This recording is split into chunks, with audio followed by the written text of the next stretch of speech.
I'm Tim Cash, and welcome to Michael Jackson's Human Nature. To most of us, Michael was larger than life, both as a performer and as a humanitarian, and he often seemed to operate in his own way. What few people know about him is that, hey, the man loved to go out and party once in a while. But don't let me tell it, it just so happens that Michael knew an expert on the subject, Dyddy. It probably goes without saying that if you're not on the list for a Dyddy bash, you're not getting in.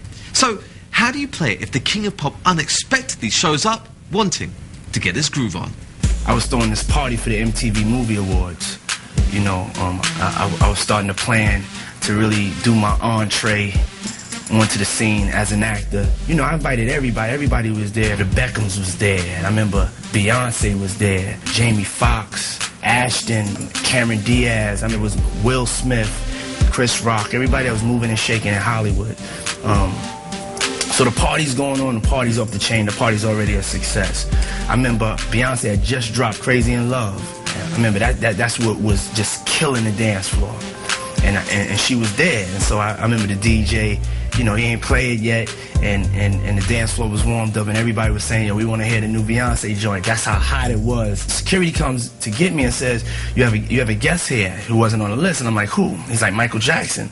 I'm thinking they joking around. I'm thinking like, they trying to maybe punk me. This is like I think Punk'd was out during this time. I'm not knowing what's going on.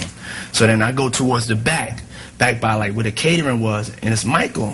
And I'm like, Michael, what's up? Like, what you doing here? And he was like, I'm here with Brett Ratner. We came to the party. Is everything cool? Can we come? I was always, impressed on how down to earth he was. But this is like extra down to earth. He's like asking, is it all right to come to the party? He's saying like, oh, this party's really hot. Or you got to invite me to more of your parties. And then he leans over to me. We taking some pictures. He leans over to me. He's like, where's Beyonce? And I'm like, I didn't think I heard him correctly. He's like, I heard she said, where's Beyonce? And I'm like, okay, hold on, let me go find out where she's at. So I run up on B. B is on the dance floor. I'm like, B, Michael's here. He wants to meet you, whatever. And so I get Mike, bring him over. He's like, I love the record, whatever. He goes, tells the DJ to play the record. DJ plays the record, and I recall them dancing. I don't want to be quoted for that. That could have been in my imagination, but I do recall them dancing or something. But even if they never danced, that's the way it is in my mind. But I'm pretty sure that they did dance.